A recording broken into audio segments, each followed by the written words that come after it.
안녕하세요. 오늘 저희가 함께 살펴볼 자료는 레위기 22장에 대한 매튜 헨리의 주석입니다.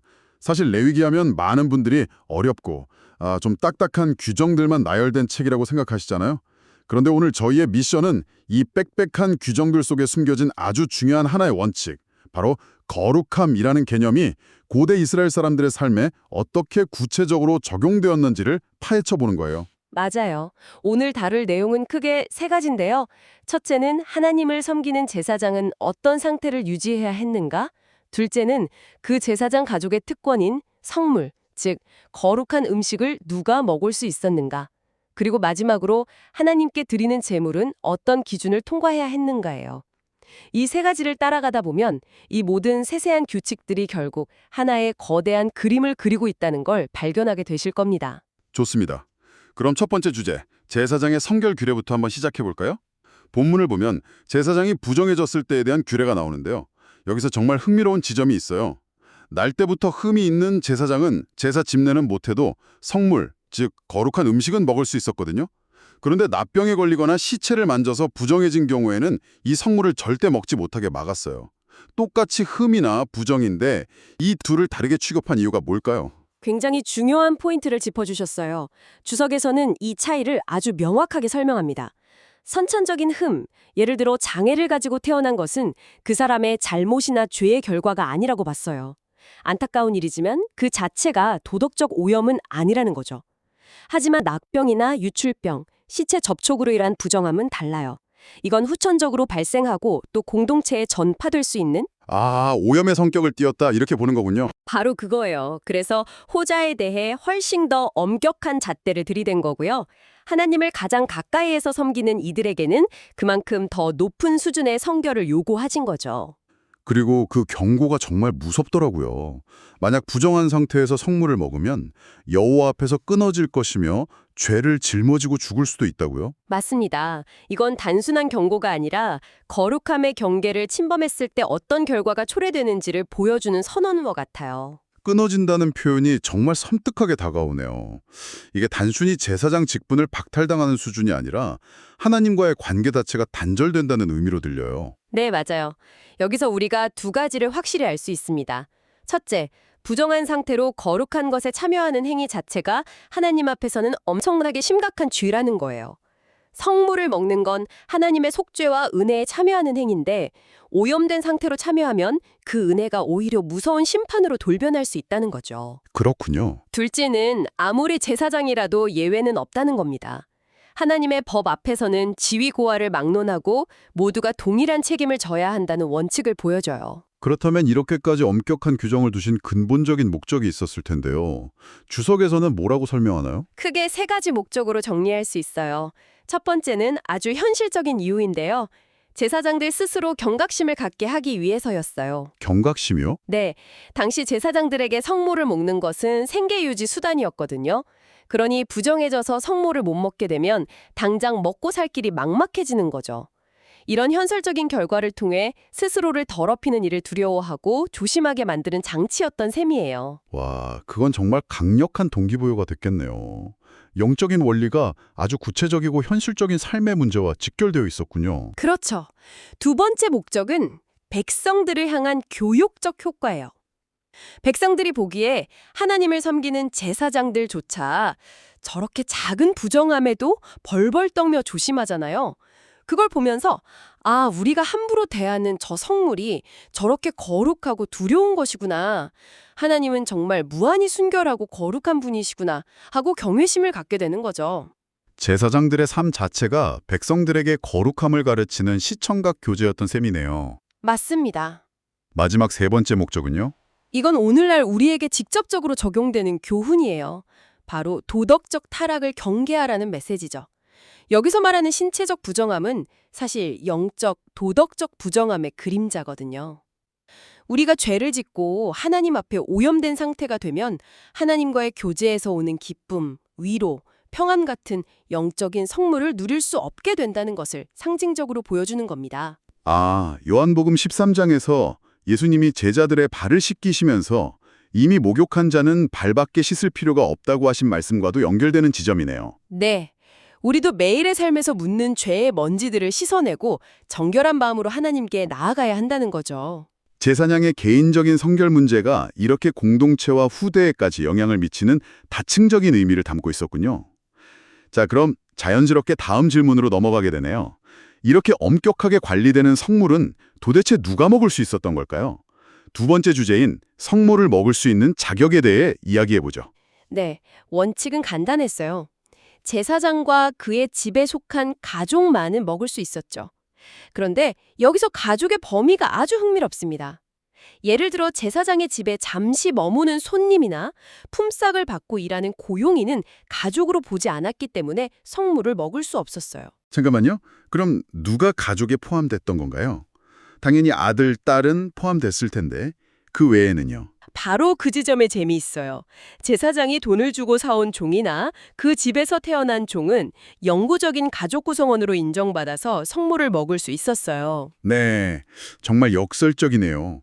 자유인인 손님이나 품꾼은 못 먹는데 신분이 종인 사람은 먹을 수 있었다는 게요. 그렇죠. 현대적인 관점에서는 정말 이상하게 들리는데 여기에는 어떤 기준이 숨어 있는 걸까요? 뭘까요?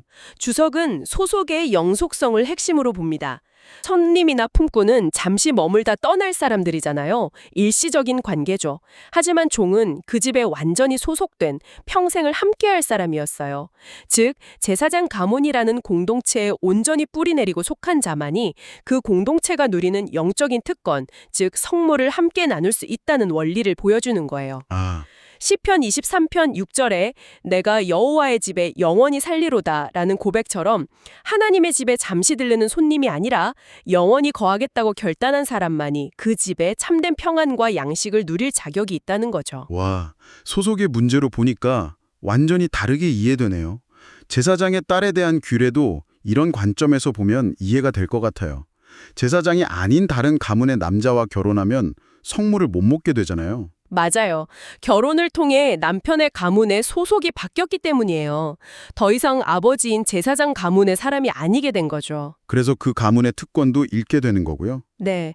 하지만 만약 자식 없이 과부가 되거나 이혼해서 다시 아버지의 집, 즉 친정으로 돌아오면 어떻게 될까요? 소속이 다시 제사장 가문으로 돌아왔으니까 다시 성물을 먹을 자격을 회복하게 되는 거군요. 정확해요. 이 모든 규례는 그 사람이 지금 누구에게 속해 있는지를 얼마나 중요하게 여기는지를 보여준다는 거죠. 우리의 영적인 정체성도 마찬가지라는 거죠. 그런데 만약 자격 없는 사람이 실수로 이걸 먹으면 어떻게 됐나요? 모르고 먹을 수도 있잖아요. 아주 좋은 질문이에요.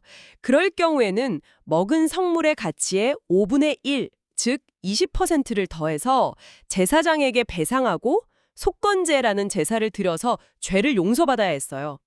실수는 용서받을 수 있지만 대가는 반드시 치러야 한다. 네, 그런 원칙을 보여주죠. 하지만 예외도 있었던 것 같아요.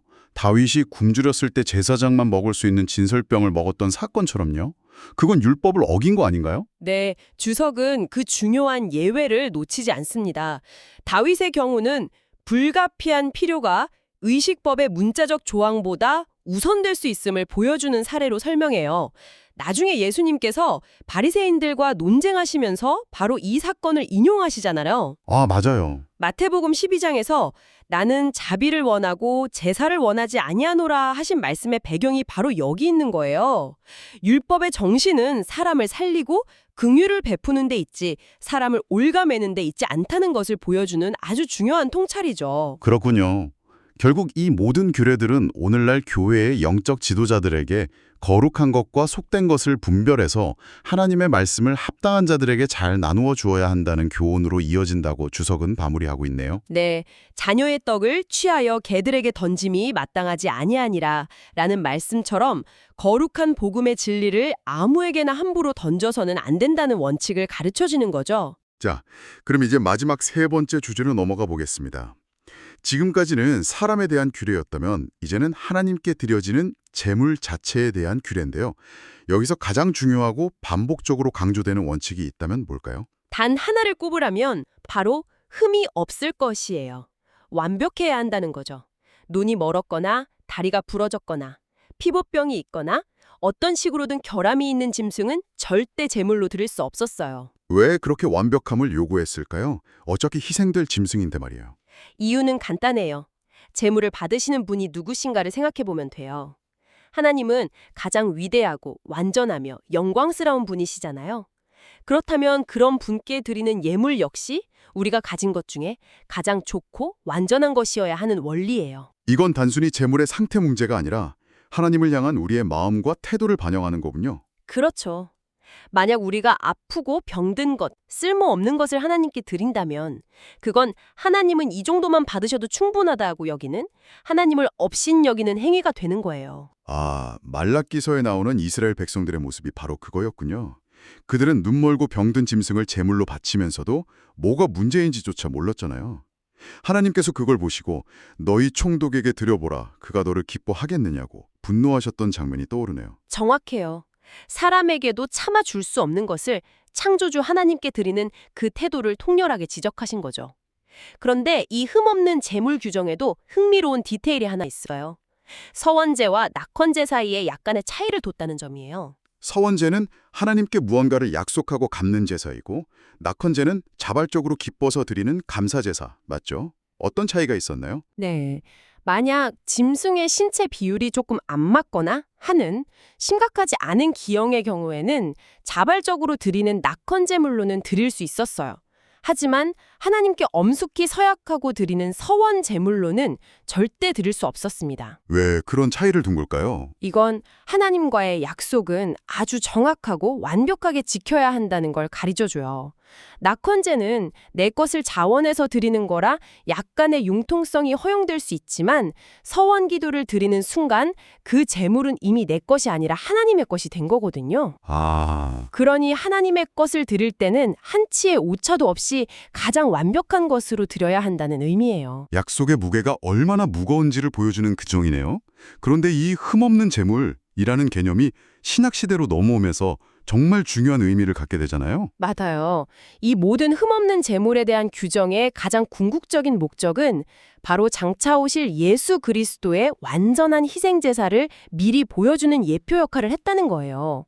베드로전서 1장 19절에서 예수님을 흠없고 점없는 어린 양 같은 그리스도의 보배로운 피라고 표현한 것이 바로 이 레위기의 배경에서 나온 말이에요. 주석에서 이와 관련해서 정말 소름 돋는 해석을 내놓더라고요. 빌라도가 예수님을 신문하고 나서 군중에게 나는 그에게서 아무 죄도 찾지 못하였노라고 선포하잖아요.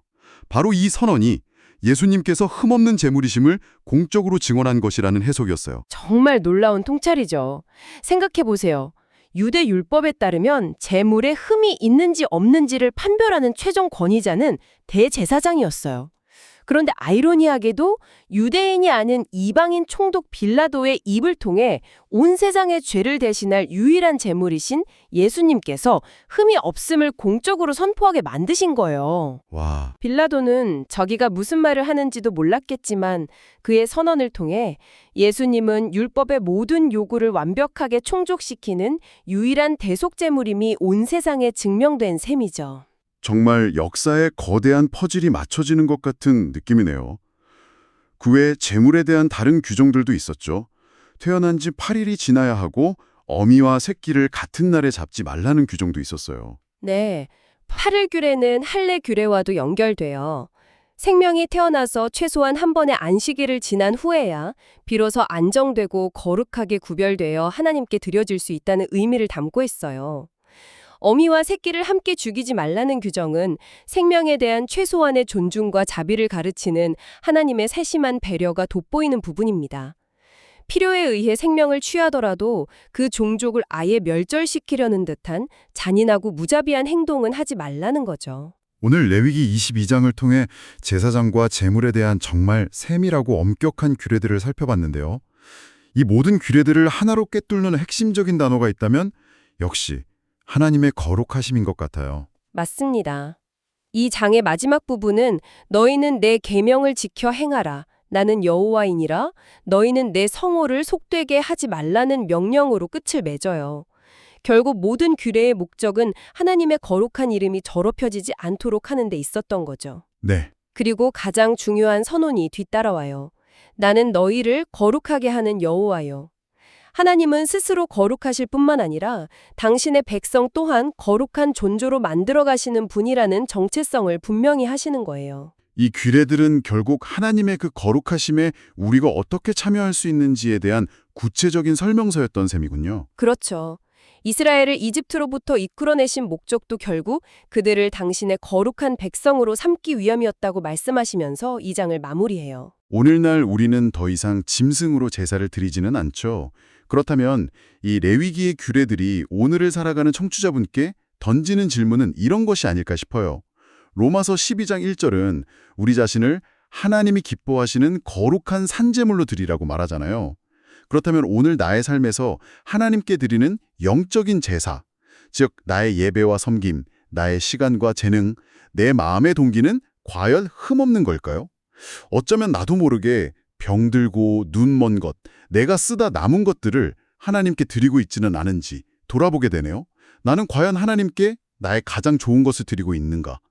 한번 깊이 생각해 볼 질문을 남기면서 오늘 탐구는 여기서 마치겠습니다.